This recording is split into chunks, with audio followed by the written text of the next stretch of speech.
Audiolibro El reino de Dios está en vosotros. Escrito por León Tolstoy.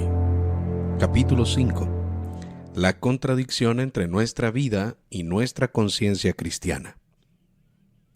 Hay muchos motivos por los que las enseñanzas de Cristo no son comprendidas. Uno de ellos es que hay hombres, como los miembros de la Iglesia, que creen que las comprendieron cuando se decidió que éstas eran reveladas de un modo sobrenatural. Otras personas, como los hombres de ciencia, creen que las comprendieron al estudiar una parte de los fenómenos externos en los que éstas se manifestaron. Podemos encontrar otras causas de esta incomprensión en la idea falsa de que esta doctrina es impracticable y que debería ser sustituida por una doctrina del amor hacia la humanidad. Sin embargo, la razón principal de esta incomprensión es que las enseñanzas de Cristo son consideradas como algo que se puede tomar o rechazar, pero sin necesidad de cambiar nuestro modo de vida. Las personas, acostumbradas al orden existente de las cosas, con el que se sienten a gusto y el cual temen cambiar, intentan comprender la doctrina como un conjunto de revelaciones y normas que pueden ser aceptadas sin realizar ningún cambio en la propia vida, cuando en realidad las enseñanzas de Cristo no son una simple doctrina acerca de unas normas que el hombre deba seguir, sino una explicación de un nuevo sentido de la vida que tiene que determinar todos los actos de la humanidad totalmente distintos de los anteriores, en el período que la humanidad está inaugurando. La vida de la humanidad avanza y atraviesa diferentes estadios igual que un individuo, y cada estadio tiene su propia concepción de la vida, que es inevitablemente asimilada por las personas. Aquellos hombres que no asimilan conscientemente esta concepción que va acorde con su edad, llegan a ello de forma inconsciente. Igual que en un individuo la forma de ver la vida va experimentando cambios, lo mismo ocurre cuando se trata de naciones o de la humanidad entera. Si un padre de familia actúa conforme a una concepción infantil de la vida, ésta le resultará tan complicada que sin querer buscará otra manera distinta de concebirla y asimilará deseoso aquella que sea propia de su edad. Esto es precisamente lo que le está ocurriendo hoy en día a la humanidad en la transición que estamos viviendo al pasar de una concepción pagana de la vida a una concepción cristiana. El hombre social de nuestro tiempo es conducido por la vida misma a la necesidad de abandonar la concepción pagana del mundo, que es inapropiada para el estadio actual de la humanidad, y también a someterse a las exigencias de la enseñanza cristiana, cuyas verdades, por más falseadas y tergiversadas que hayan sido, le siguen siendo conocidas, y sólo ellas le pueden ofrecer una solución a las contradicciones en las que se encuentra embrollado. Si a un hombre que tiene una concepción social de la vida le parecen extrañas e incluso peligrosas las exigencias de la doctrina cristiana, igual de extrañas, incomprensibles y peligrosas le debían parecer al hombre salvaje en tiempos pasados las exigencias de la doctrina social, cuando todavía no las comprendía enteramente y no podía prever sus consecuencias. Algunos pueden decir: no es sensato sacrificar mi tranquilidad o mi propia vida para defender algo incomprensible, intangible y convenido como la familia, el clan o la patria, y sobre todo es peligroso ponerme a disposición del poder de otros hombres. Pero llegó un tiempo para el hombre salvaje en el que, por un lado, comprendió, aunque fuera vagamente, el sentido de la vida en sociedad y de su amor y de su motor principal, el de la aprobación o la condena social, es decir, la reputación. Y, por otro lado, cuando sus sufrimientos fueron tan grandes que no pudo seguir creyendo en su anterior concepción de la vida y acabó aceptando y sometiéndose a la doctrina social y estatal. Esto mismo es lo que les está ocurriendo hoy en día a los hombres que ya poseen una concepción social y estatal de la vida. No es sensato, dice el hombre social, sacrificar mi propio bienestar, el de mi familia o el de mi patria para cumplir las exigencias de una ley superior que me exige que renuncie a los sentimientos más naturales de amor hacia mí mismo, mi familia, mi patria o mi nación. Además, es peligroso renunciar a la seguridad que el orden estatal proporciona a mi vida. Pero llega un tiempo en el que, por un lado, surge en el alma una vaga conciencia de la ley suprema del amor hacia Dios y hacia los semejantes, y por otro, un tiempo de sufrimientos que surgen de las contradicciones de la vida, que hacen que el hombre abandone su concepción social de la vida y asimile una nueva concepción que resolverá todas estas contradicciones y acabará con sus sufrimientos, es decir, la concepción cristiana de la vida. Este tiempo, para mí, ha llegado. A nosotros, que miles de años atrás ya pasamos por una transición de una concepción animal e individual de la vida a otra social, nos parece que aquella transición era indispensable y natural, pero que esta es arbitraria, antinatural y terrible. Pero tenemos esta impresión simplemente porque aquella transición ya se produjo hace mucho y sus consecuencias se han incorporado a nuestro inconsciente. En cambio, esta transición aún no ha culminado y la tenemos que concluir de un modo consciente. Fueron necesarios siglos y milenios para que la concepción de la vida en sociedad entrara en la conciencia de los hombres, que pasó por distintas formas y que en la actualidad ya ha brotado en la esfera humana de lo inconsciente y que fue transmitida mediante la herencia, la educación y la costumbre. Por ello, parece natural. Sin embargo, hace 5000 años a la gente le debía parecer tan antinatural y terrible como ahora nos parece la doctrina cristiana en su auténtico sentido. Ahora nos parece que las exigencias de la doctrina cristiana sobre la fraternidad universal, la supresión de las distinciones entre naciones, la ausencia de la propiedad privada y la no resistencia al mal con la violencia, la que más extraña nos resulta, son exigencias imposibles. Pero exactamente igual debían parecer hace milenios, en los tiempos más remotos, las exigencias no solo estatales, sino familiares, como, por ejemplo, la necesidad de que los padres alimenten a sus hijos y los jóvenes a los ancianos, o de que los cónyuges sean mutuamente fieles. Todavía más extrañas e incluso dementes parecían las exigencias del Estado, que los ciudadanos tuvieran que someterse a un poder establecido, pagar tributos, ir a una guerra para defender la patria, etc.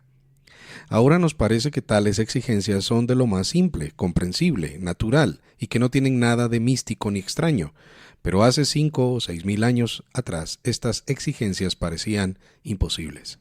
La concepción social de la vida sirvió como base a las religiones porque cuando ésta fue presentada a los hombres les pareció totalmente incomprensible, mística y sobrenatural. Ahora que la humanidad ya ha superado esta fase, la exigencia de agruparnos en familias, comunidades y estados nos parece razonable, pero en la antigüedad tal exigencia de unión se presentaba en nombre de lo sobrenatural y se justificaba conforme a ello. Las religiones patriarcales divinizaron a los zares y a los estados. Incluso ahora una gran parte de la gente poco instruida, como nuestros campesinos, que aún llaman al zar el dios terrenal, se someten a las leyes sociales, no por tener conciencia de su necesidad, ni por saber lo que significa el concepto de Estado, sino por un sentimiento religioso de temor.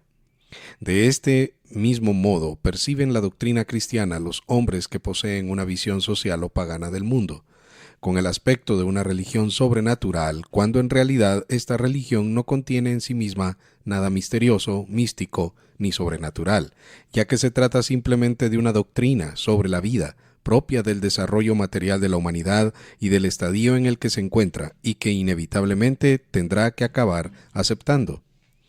Llegará un tiempo, y que ya está llegando, en que los principios cristianos sobre la vida devendrán tan naturales y simples como hoy nos parecen los principios de la vida familiar, social y estatal. Ni el hombre ni la humanidad pueden retroceder en su camino. La concepción social, familiar y estatal del mundo ya ha sido superada por los hombres y hay que avanzar y asimilar una concepción más elevada, y eso es lo que está ocurriendo ahora. Este avance se está produciendo de dos maneras: conscientemente, como resultado de cuestiones espirituales, e inconscientemente, como resultado de cuestiones materiales. Un individuo raramente cambia su forma de vivir por lo que le dicta su razón, y casi siempre, a pesar del nuevo sentido y los nuevos objetivos que le indica su juicio, continúa viviendo como antes y solo cambia cuando su forma de vivir está en total contradicción con su conciencia y se convierte en algo doloroso. Exactamente lo mismo ocurre con la humanidad, que al haber conocido a través de sus guías espirituales un nuevo sentido de la vida y unos nuevos objetivos a los que aspirar, continúa viviendo como antes y solo llega a aceptar esta nueva concepción de la vida cuando toma conciencia de que es imposible seguir con la vida anterior. A pesar de que los líderes espirituales predican la necesidad de realizar un cambio en la vida y que esto es asumido por algunos hombres muy juiciosos, la mayoría de las personas, independientemente de su relación hacia estos líderes, es decir, de su fe en su doctrina, continúa dirigiendo su complicada vida de acuerdo con una doctrina anterior a la que éstos le proponen, que es como actuaría un cabeza de familia si a pesar de saber cómo hay que vivir conforme a su edad, continuara viviendo por costumbre y ligereza como cuando era un niño. Y esto es justamente lo que le está ocurriendo a la humanidad en la transición que vivimos de un estadio a otro. La humanidad ha superado su estadio social y estatal y ha entrado en uno nuevo. Conoce la doctrina sobre la que se tiene que fundamentar la vida en este nuevo estadio, pero por inercia sigue manteniendo unas formas de vida caducas. De esta disconformidad entre la nueva concepción del mundo y nuestra vida práctica surgen una serie de contradicciones y sufrimientos que nos envenenan la vida y que nos exigen que ésta sea modificada. Si comparáramos la práctica de la vida con su teoría, nos horrorizaríamos ante la escandalosa contradicción que existe entre nuestra vida y lo que nos dicta la conciencia. Nuestra vida es una pura contradicción entre todo aquello que sabemos y lo que consideramos necesario y obligado. Esta contradicción se encuentra en todas las esferas, la económica, la estatal y la internacional. Nosotros, como si olvidáramos lo que sabemos y poniendo a un lado aquello en lo que creemos, hacemos todo lo contrario de lo que exige de nosotros nuestra conciencia y nuestro sentido común. En cuestiones económicas, estatales e internacionales, nos regimos según unos fundamentos que eran válidos para la humanidad hace 3.000 o 5.000 años, pero que contradicen directamente nuestra conciencia y las condiciones de la vida en la que nos encontramos hoy en día. Bien podía el hombre de la antigüedad vivir en un mundo dividido entre esclavos y amos porque creía que tal división emanaba de Dios y que era la única posible. Pero, ¿acaso es posible en nuestro tiempo tal división? El hombre de la antigüedad podía creerse con el derecho de disfrutar de los bienes del mundo en detrimento de otros, haciéndole sufrir durante generaciones, porque creía que los hombres nacían con naturalezas distintas, con sangre noble o plebeya, y que eran descendientes o de Cam o de Jafet. Los mayores sabios del mundo y maestros de la humanidad, como Platón y Aristóteles, justificaban la existencia del esclavismo y mostraban su legitimidad, y hace 3 siglos los hombres que escribían acerca de sociedades futuras imaginarias no podían concebir el mundo sin el esclavismo. En la antigüedad e incluso en la Edad Media se creía que las personas no eran iguales entre sí, que solo los persas, los griegos, los romanos o los francos podrían ser considerados como auténticas personas. Pero nosotros no podemos pensar del mismo modo, y los que en nuestro tiempo defienden con vehemencia la aristocracia o el patriotismo no creen ni pueden creer en aquello que sostienen. Todos conocemos, y no podemos dejar de conocer, la verdad fundamental de la enseñanza cristiana. Aunque no la hayamos escuchado ni leído de una forma clara, nunca la hayamos pronunciado, o porque hayamos asimilado esta conciencia cristiana que flota en el aire. Esa enseñanza según la cual todos somos hijos de un mismo Padre, vivamos donde vivamos y hablemos el idioma que hablemos. Todos somos hermanos y estamos sujetos únicamente a la ley del amor, imbuida por nuestro Padre en nuestros corazones. Sean cuales sean las ideas de un hombre o su nivel de desarrollo, ya sea un liberal instruido de cualquier tendencia, un filósofo de cualquier orientación, un científico o un economista de cualquier escuela, un hombre sin educación alguna, o incluso un religioso de cualquier confesión, cualquier persona de nuestro tiempo sabe que todos los hombres tenemos el mismo derecho a la vida y a los bienes del mundo, que nadie es mejor ni peor que el resto y que somos todos iguales. Cualquier persona lo sabe indudable, firmemente, y lo siente con todo su ser. Además, no solo ve a su alrededor que los hombres están divididos en 2 castas. la trabajadora oprimida necesitada y que sufre, y por otro lado la ociosa opresora que vive entre lujos y diversiones, sino que, además, voluntaria o involuntariamente y de un modo u otro, es cómplice de esta división que su conciencia reprueba y no puede dejar de sufrir al ser consciente de tal contradicción y de su responsabilidad con respecto a ella. El hombre de nuestro tiempo, sea amo o sea esclavo, no puede dejar de sentir la constante y atormentadora contradicción que existe entre su conciencia y la realidad, y todo el sufrimiento que esto le provoca. La masa trabajadora, la inmensa mayoría de la gente que se ve expuesta a trabajos y privaciones incesantes, absurdas y desesperanzadoras que consumen su vida entera, sufre aún más al ser consciente de la escandalosa contradicción que existe entre lo que es y lo que debería ser, de acuerdo con sus convicciones y con aquello que profesan aquellos que los han colocado en tal situación y que en ella los mantienen. Saben que están esclavizados, que están hundidos en la necesidad y en la oscuridad para servir al desenfreno de una minoría que los mantiene en el esclavismo. Lo saben y así lo expresan. Esta conciencia es cada vez mayor y constituye la esencia de su sufrimiento. En la antigüedad, el esclavo creía que era esclavo por naturaleza, pero en cambio nuestros obreros, que se sienten como esclavos, saben que no deberían serlo, y por ello sienten la misma desesperación que Tántalo, condenado eternamente a desear y a no recibir aquello que no sólo podía ser suyo, sino que debía serlo.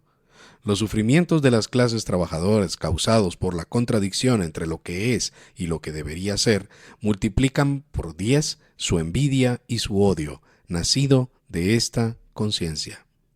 El obrero de nuestro tiempo, aun en el caso de que su trabajo fuera mucho menos duro que el del esclavo de la antigüedad, aunque lograra una jornada laboral de 8 horas y una paga de $3 al día, no dejaría de sufrir, porque al manufacturar objetos que él no va a poder disfrutar, y al trabajar no para sí mismo y por su propia voluntad, sino por necesidad, para contribuir a los caprichos de otras personas que viven entre el lujo y la ociosidad, y en concreto a las ganancias de un ricachón o del propietario de una fábrica, sabe que todo esto sucede en un mundo donde no solo se reconoce la teoría económica según la cual solo el trabajo constituye la riqueza y el uso del trabajo ajeno es una injusticia y una ilegitimidad que debería ser castigada con la ley, sino también donde se profesa la doctrina de Cristo, según la cual todos somos hermanos y nuestra dignidad y mérito residen en servir al prójimo, pero no en ser explotados por él.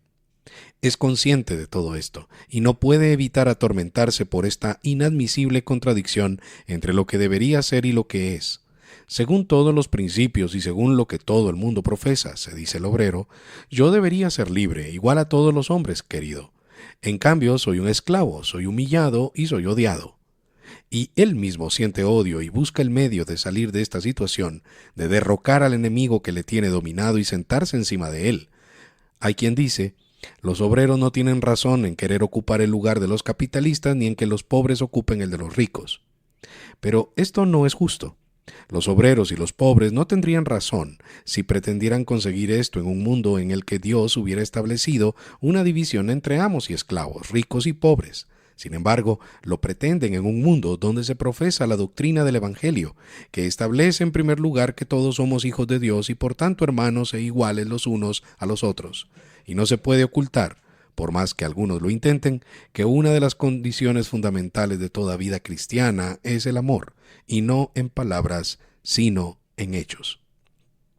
El hombre de la así llamada clase instruida vive en una contradicción y en un sufrimiento aún mayor, porque si en algo cree es en la fraternidad o en el humanitarismo o en la justicia o en la ciencia, y sabe que su vida está construida sobre unos cimientos que contradicen frontalmente todos los principios del cristianismo, humanitarismo, la justicia y la ciencia.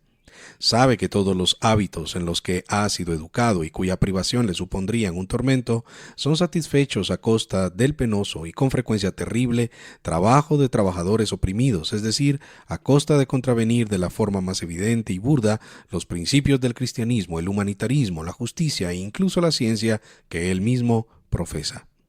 Todos somos hermanos, pero aún así cada mañana un hermano o una hermana me vacía el orinal. Todos somos hermanos, pero por la mañana me es imprescindible un puro, azúcar, un espejo y otros objetos en cuya fabricación mis hermanos y hermanas iguales a mí han perdido y pierden la salud. Sin embargo, yo sigo utilizando tales objetos e incluso los exijo. Todos somos hermanos, pero yo trabajo en un banco, en un comercio o en una tienda para hacer que todos aquellos productos que necesitan mis hermanos sean más caros. Todos somos hermanos, pero yo vivo de un sueldo que percibo por perseguir, juzgar y ejecutar al ladrón o a la prostituta, cuya situación es debida a mi modo de vida, y sé que no habría que castigarlos sino reformarlos. Todos somos hermanos, pero yo percibo un sueldo por recaudar impuestos de trabajadores pobres para que hombres ociosos y ricos puedan vivir en el lujo. Todos somos hermanos, pero yo percibo un sueldo por predicar un falso cristianismo en el que ni yo mismo creo, con lo que privo al prójimo de conocer el auténtico cristianismo. Percibo un sueldo en calidad de sacerdote o de obispo por engañar a la gente en el asunto más importante para ellos.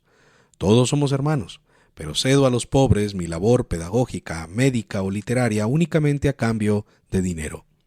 Todos somos hermanos, pero yo percibo un sueldo por adiestrarme para el asesinato, por enseñar a matar o por fabricar armamento, pólvora o por construir fortalezas.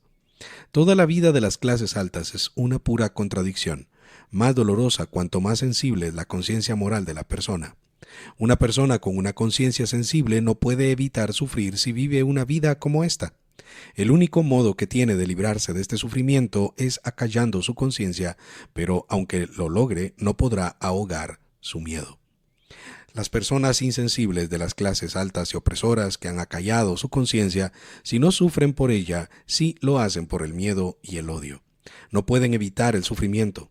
Conocen el odio que generan entre la clase trabajadora y saben que los obreros son conscientes de ser engañados y explotados y saben que estos están empezando a organizarse para quitarse de encima a sus opresores y vengarse de ellos. Las clases altas ven los sindicatos, las huelgas, el 1 de mayo, presienten la desgracia que se cierne sobre ellos y el miedo envenena sus vidas. Saben que si bajan la guardia en su lucha contra los esclavos a los cuales oprimen, morirán, porque los esclavos están enfurecidos y esta furia aumenta día tras día. Los opresores no podrían dejar de oprimir aunque lo desearan, porque saben que en cuanto dejaran de hacerlo o suavizaran esta opresión, perecerían. Y no la suavizan. A pesar de los aparentes cuidados por el bienestar del obrero, como la jornada laboral de 8 horas, la prohibición de que menores y mujeres trabajen, las pensiones y las retribuciones. Todo esto es un engaño o un simple cuidado para que el esclavo tenga fuerzas de seguir trabajando, pero el esclavo continúa siendo un esclavo y el amo, que no puede vivir sin su esclavo, está menos dispuesto que nunca a dejarlo en libertad. Las clases dirigentes desempeñan con respecto a los obreros el papel de aquel que aplasta a su adversario, que lo agarra fuerte y no lo suelta, no tanto porque no desea hacerlo, sino porque sabe que en cuanto lo suelte durante un instante, será apuñalado inmediatamente, porque el oprimido está enfurecido y lleva un cuchillo en la mano.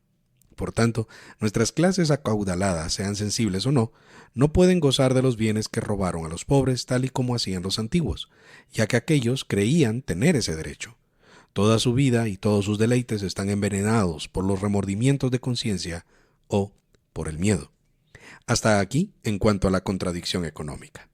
Pero aún más asombrosa es la contradicción estatal. Todo el mundo ha sido educado, antes que nada, en la costumbre de obedecer las leyes estatales. La vida entera de los hombres de nuestro tiempo está determinada por las leyes del Estado. Las personas se casan, se separan, educan a sus hijos e incluso profesan su fe en muchos estados de conformidad con la ley. ¿Pero qué es esta ley que determina la vida entera de los hombres? ¿Cree la gente en esta ley? ¿La considera válida? En absoluto. En la mayoría de casos la gente de hoy en día no cree que esta ley sea justa, la desprecia y sin embargo la acata. Bien podían los hombres de la antigüedad cumplir la ley porque creían firmemente que esta, que era en su mayor parte religiosa, era la única verdadera a la que todo el mundo debía someterse. Pero, ¿qué pasa con nosotros? Sabemos que las leyes de nuestro Estado no constituyen una única ley eterna, sino que es una de tantas que existen en los distintos estados, igual de imperfectas, a menudo manifiestamente equivocadas e injustas, y que son cuestionadas de arriba a abajo en nuestros periódicos. Bien podía el judío someterse a sus leyes, pues no dudaba de que era el mismo Dios quien las había escrito con el dedo, o el romano, que pensaba que habían sido escritas por la ninfa Egeria, o incluso cuando se creía que los zares al emitir las leyes estaban inspirados por Dios, o al menos que las asambleas legislativas tenían el deseo y la capacidad de elaborarlas lo mejor posible. Pero ya sabemos cómo se hacen las leyes. Todos hemos estado entre bastidores y sabemos que son producto de la codicia, el engaño y la lucha entre partidos, por lo que no contienen ni pueden contener una justicia real. Por todo esto, hoy en día las personas no pueden creer que acatar unas leyes civiles o estatales sea algo que responda a las exigencias del intelecto de la naturaleza humana. Las personas hace tiempo que saben que no es razonable obedecer unas leyes cuya legitimidad es dudosa, y no pueden dejar de sufrir al tener que someterse a unas leyes de las que no reconocen ni su sensatez ni su carácter vinculante. ¿Cómo va a dejar de sufrir un hombre cuya vida está enteramente determinada por unas leyes que debe obedecer bajo amenazas de castigo y de las que no solo no cree que sean juiciosas y justas, sino que ve claramente que son injustas, crueles y antinaturales? Consideramos innecesaria la existencia de aduanas y aranceles, pero debemos pagarlos. Consideramos inútiles los gastos que para mantener a la corte y a muchos de los cargos de la administración. Consideramos perniciosa la prédica de la iglesia, pero debemos participar en el mantenimiento de su institución. Reconocemos la crueldad y deshonestidad de los castigos impuestos por los tribunales, pero debemos participar en ellos. No reconocemos la necesidad de un ejército ni de las guerras, pero debemos sufrir la terrible carga de mantener a tales ejércitos y de gestionar las guerras, etc. Sin embargo, esta contradicción no es nada comparada con la que se ha erigido entre los hombres en el ámbito de las relaciones internacionales y que exige una solución porque amenaza con acabar con el sentido común de la humanidad y con la vida misma de los hombres. Es la contradicción entre la conciencia cristiana y la guerra. Nosotros, las naciones cristianas, que vivimos una misma vida espiritual, por lo que cualquier idea noble y fecunda que aparece en una punta del mundo y que es inmediatamente difundida entre todas las sociedades cristianas, nos despierta los mismos sentimientos de alegría y orgullo con independencia de cuál sea nuestra nacionalidad. Nosotros, que apreciamos a los pensadores, filántropos, poetas y científicos de otras naciones, nosotros, que nos enorgullecemos de las hazañas de Damián como si fueran propias, nosotros, que amamos a personas de otros pueblos, franceses, alemanes, americanos, ingleses. Nosotros, que no solo admiramos sus cualidades, sino que nos alegramos cuando nos encontramos con ellos, les sonreímos alegremente, que no podemos considerar como un logro estar en guerra con ellos, ni mucho menos pensar, sin horrorizarnos, que entre ellos y nosotros puedan surgir conflictos que deban ser resueltos con el asesinato mutuo. En resumen, todos nosotros estamos llamados a participar en una masacre inminente, que si no se produce hoy, lo hará el día de mañana. Bien podía el judío, el griego o el romano defender la independencia de su pueblo recurriendo al asesinato y someter a otros pueblos con el mismo medio, porque estaba convencido de que su nación era la única legítima, buena, bondadosa y querida por Dios, y que el resto no eran más que filisteos, bárbaros. Y tanto en la Edad Media como recientemente se podía seguir pensando de igual modo, pero nosotros, por más que nos exaspere, no podemos seguir haciéndolo. Y esto nos genera una contradicción tan terrible que nos resulta imposible vivir sin darle una solución. El conde Komárowski, profesor de Derecho Internacional, escribe en un docto tratado. Abren comillas. Vivimos un tiempo lleno de contradicciones. En la prensa de todos los países se aboga continuamente por una aspiración universal hacia la paz, por su consecución en todas las naciones. En el mismo sentido se expresan los gobernantes, los ciudadanos, los órganos oficiales. También lo observamos en los discursos parlamentarios, en las negociaciones e incluso en tratados internacionales. Sin embargo, los estados incrementan la fuerza militar año tras año, imponen nuevos tributos, se endeudan y dejan como herencia a las generaciones futuras el deber de tener que sufrir los errores de la insensata política actual. ¡Qué contradicción más clamorosa entre palabras y hechos! Evidentemente los gobiernos justifican estas medidas argumentando que tanto el gasto militar como el armamento tienen una función meramente defensiva, No obstante, para cualquier hombre ajeno a esta cuestión es un misterio desde dónde va a poder ser atacado, cuando todas las grandes potencias esgrimen unánimemente que lo único que persiguen con sus políticas es defenderse. En realidad, parece como si cada potencia estuviera esperando ser atacada por las otras a cada instante, y esto tiene la siguiente consecuencia: la desconfianza mutua generalizada y los esfuerzos sobrehumanos de los gobiernos por superar en fuerza militar a las otras potencias. Tal competición aumenta el riesgo de una guerra. Las naciones no pueden soportar mucho tiempo el aumento incesante del armamento, y tarde o temprano preferirán que estalle una guerra a todas las desventajas que les causa la actual situación y la amenaza constante. De modo que cualquier pretexto, por más insignificante que sea, será suficiente para encender en Europa la llama de una guerra mundial. Es errónea la idea de que una crisis así pueda librarnos de todos los desastres políticos y económicos que nos abruman. La experiencia de las guerras que han acaecido en los últimos años nos enseña que cualquier guerra lo único que ha hecho es agudizar la hostilidad entre naciones, aumentar la pesada e insoportable presión del militarismo y hacer que la situación político-económica de Europa sea aún más penosa y complicada. Se cierran comillas. Además, Enrico Ferri escribe, abre comillas: la Europa moderna mantiene en las armas a un ejército activo de 9 millones de hombres y 15 millones más en la reserva, lo que conlleva un gasto de 4.000 millones de francos al año. Este proceso armamentístico incesante paraliza las fuentes de prosperidad social e individual. Esto se asemeja a una persona que para proveerse de un arma se condena a la anemia, perdiendo con ello la fuerza necesaria para poder empuñar la misma arma, bajo cuyo peso acabará cayendo. Se cierran comillas. En el sentido mismo se expresa Charles Bott en un discurso pronunciado en Londres el 26 de julio de 1887 en la Asociación para la Reforma y Codificación de la Ley de las Naciones. Tras aportar las mismas cifras que hablan de un ejército formado por 9 millones y pico de hombres en activo y 17 en la reserva, y referirse al gasto colosal que supone a los gobiernos mantener estos ejércitos y este armamento, él dice, se abren comillas: estas cifras representan una parte pequeña del coste real, porque además de este gasto que conocemos y que los gobiernos destinan al presupuesto militar, debemos hacernos una idea de las enormes pérdidas que representa de cara a la sociedad sacar de ella a tal cantidad de hombres fuertes, algo que ocasiona cuantiosas pérdidas para la industria y todos los trabajos. Además de esto están los enormes intereses que los estados deben pagar por unos preparativos militares que no nos reportan nada. La consecuencia inevitable de este gasto económico en la guerra y sus preparativos es el incesante aumento del endeudamiento estatal. En efecto, una gran parte del endeudamiento de países europeos se debe al gasto militar.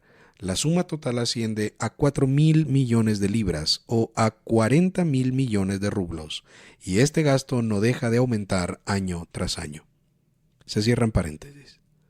El mismo profesor Komárowski afirma en otro lugar, se abren paréntesis: vivimos tiempos difíciles. En todas partes se oyen quejas por el estancamiento del comercio y la industria y por la mala situación económica en general, y se habla de las pésimas condiciones de vida de los obreros y del empobrecimiento generalizado de las masas.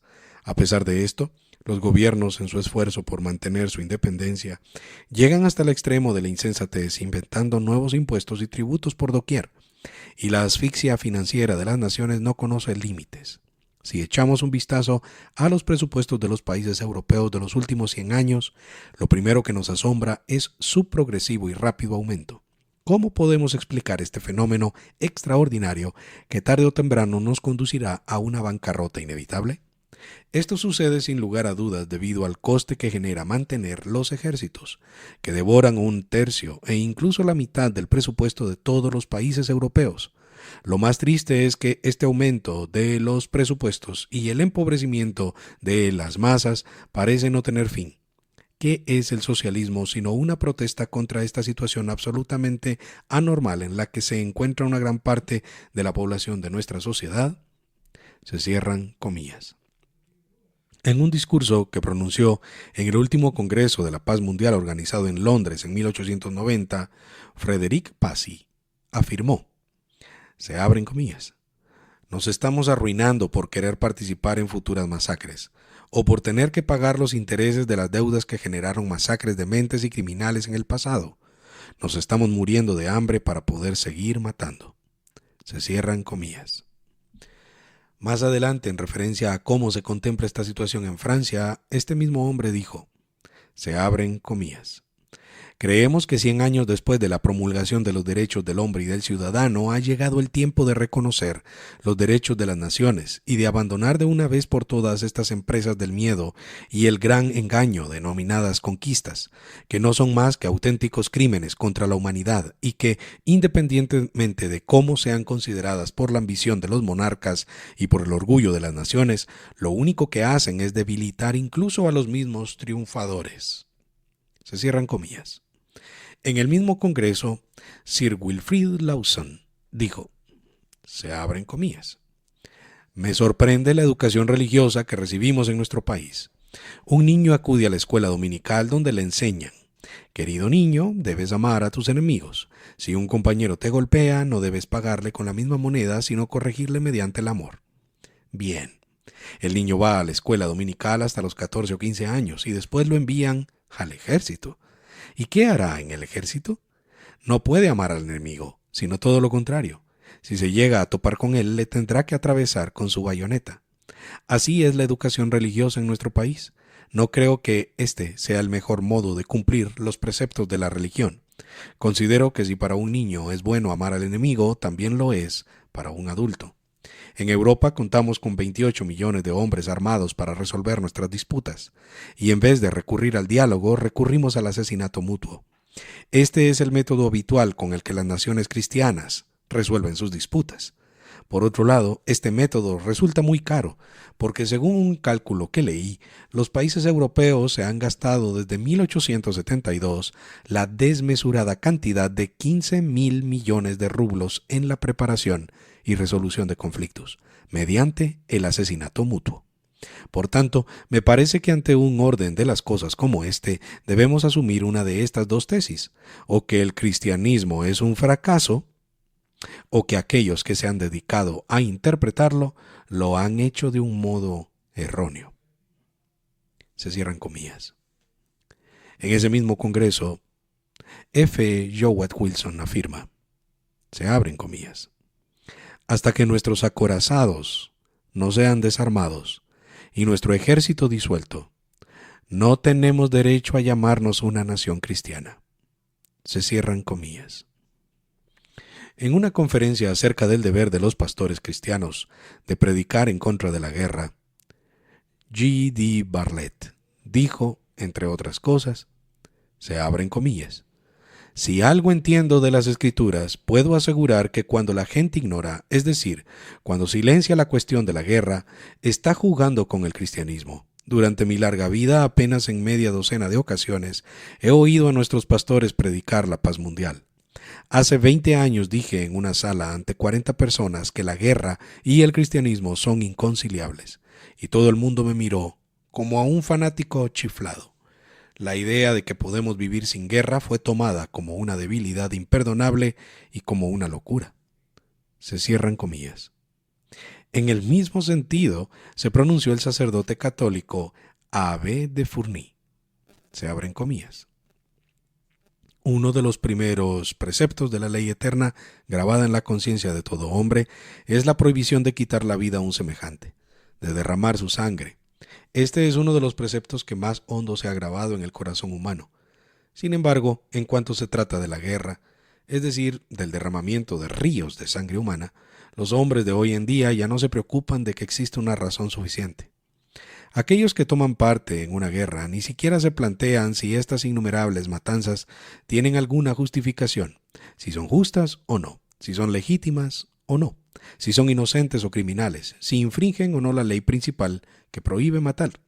Pero sus conciencias callan. La guerra ha dejado de ser algo que dependa de la moral.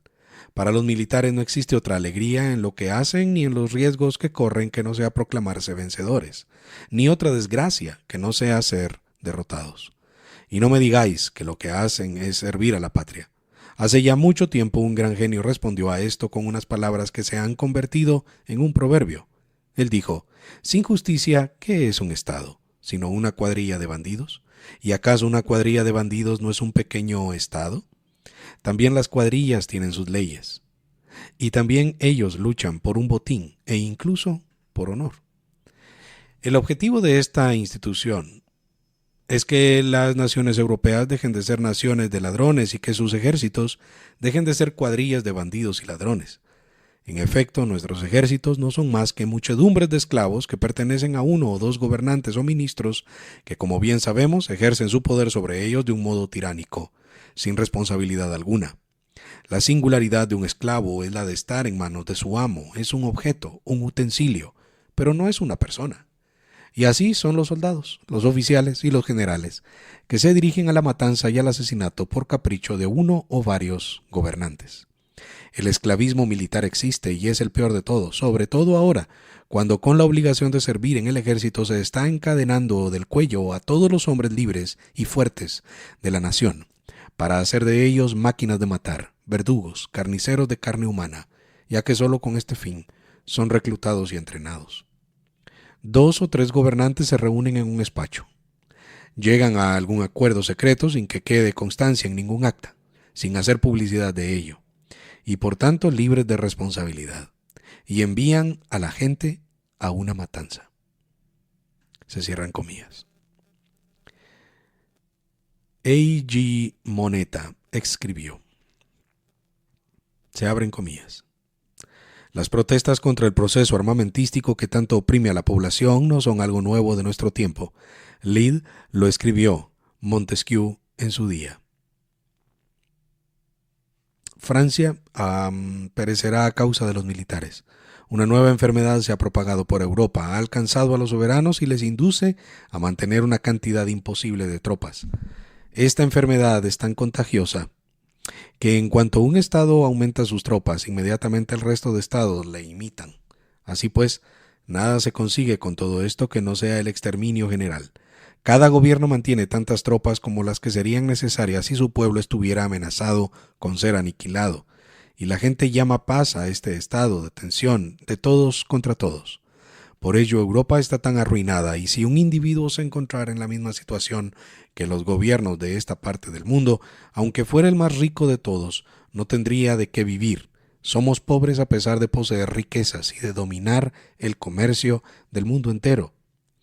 Esto fue escrito hace casi 150 años, pero parece un retrato del presente.